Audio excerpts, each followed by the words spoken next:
What do you think of when you hear the word redeem? Maybe you're like me, and one of the first things that comes to mind is a coupon or an offer. Maybe it's a free appetizer at your favorite restaurant or a percentage off at your favorite store where you've been eyeing those shoes. You know the ones that would go perfect with the jacket you haven't worn yet. Or maybe you think about somebody who's offended you. Somebody you've told in so many words that they need to redeem themselves after what they did to regain your trust or to be able to continue the relationship. But is that the redemption Paul's talking about in Ephesians? One with an expiration date? One that's only good for a certain product or a certain window? Is the redemption he's talking about something that we have to do the work ourselves to earn back? Similar to last week, I think we often define spiritual things with worldly logic, and it causes us to miss the magnitude of what we've actually been given as people who try every day to put our best foot forward and follow Jesus. So what does redeemed really mean? Can we talk about it? Hey y'all, I'm Seneca, and this is Exhaled Hope, where we have real conversation about faith in the middle of the mess. No hype, no guilt, no pretending we have it all together. Just truth that leaves us with real hope.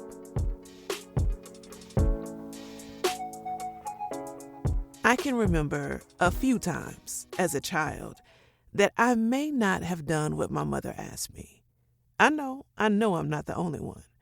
Like one of the 100 times I forgot to take the meat from the freezer so it could be ready for my mother to cook once she got home from work. I would always feel like I had to try and make it right, so I would try to help cook dinner, which in actuality only made it worse because how am I trying to help cook frozen ground beef?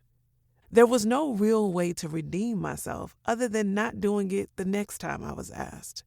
But let's go back to what Paul was saying. Let's start with the word itself, because I believe Paul was intentional in the use of the word. Because in the Old Testament, redemption meant freedom from slavery. Somebody paid a price, and a person who belonged to someone else walked out of that bondage a free person. That word had weight in Paul's world. It wasn't a metaphor. It was a receipt. And you know, we like a receipt. So when Paul uses the same word in Ephesians, this isn't poetic wordplay. He's telling you exactly what happened, except the slavery he's talking about isn't the bondage of the Old Testament. It's sin. And this freedom isn't about politics or owning another person. This is spiritual. The transaction was the same. The weight is still very heavy, but the bondage was different. When I'm reading Ephesians, specifically in chapter 1, there are two words that have consistently caught my attention. And those two words are in him. Ephesians tells us that we were chosen in him. In him, we have an inheritance. In him, we were predestined to be adopted, which we'll talk about that next week. And in him, we have redemption. Redemption is only available in him, not in your effort, not in your track record, not in how many times you've apologized or how long you've been trying to do better. In him. It's not a status you carry around on your own, and it's not something you have. It is something you are. You're in the room or you're not, and the only door in is Christ. Paul doesn't tell us what we have now. He reminds us what we didn't have before.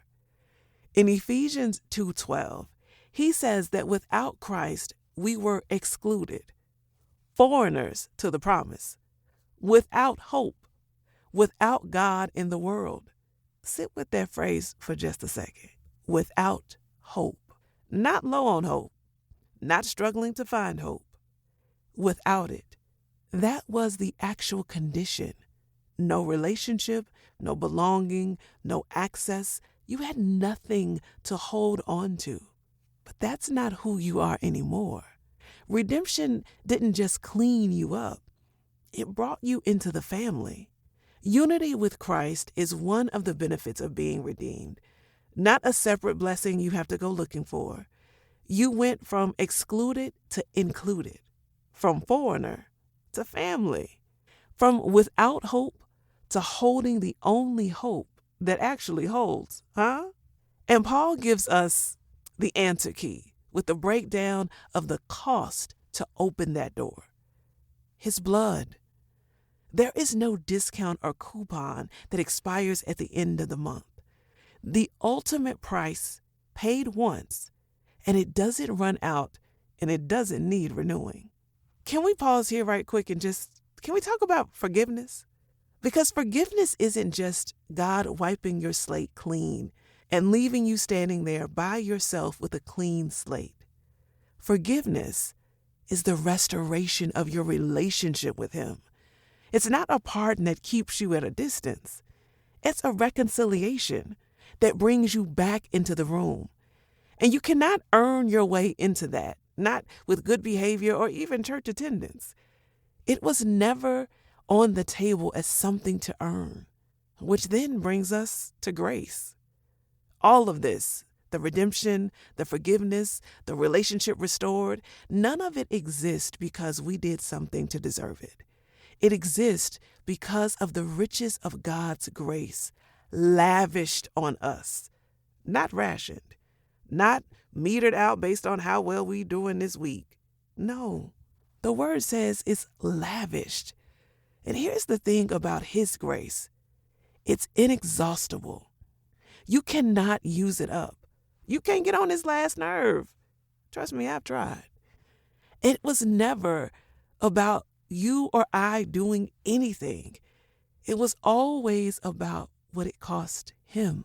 Truthfully, I didn't grow up saying redeemed, but I knew the church lingo well enough to know it was a good thing and that the redeemed of the Lord should say so.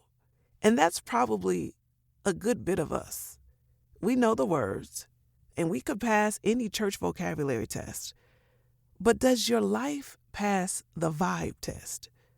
Not can you say the right word, but do you actually walk around like a person who knows they've been chosen and brought back and brought home by the blood of the Lamb? Because there's a difference between passing the vocabulary test and living like it's true. And maybe you're sitting with this thinking, that's beautiful, it's real cute, but you don't know what I've done. You don't know what I'm still doing. You don't know the thing I can't stop going back to or the season I'm in right now that I can't get out of on my own. Here's what I need you to hear. Redemption doesn't wait for you to clean up first. It doesn't cover the old you and then leave you on your own for whatever you're in the middle of right now. If you're in it right now, mid-mess, mid-figuring it out, you are still in Him.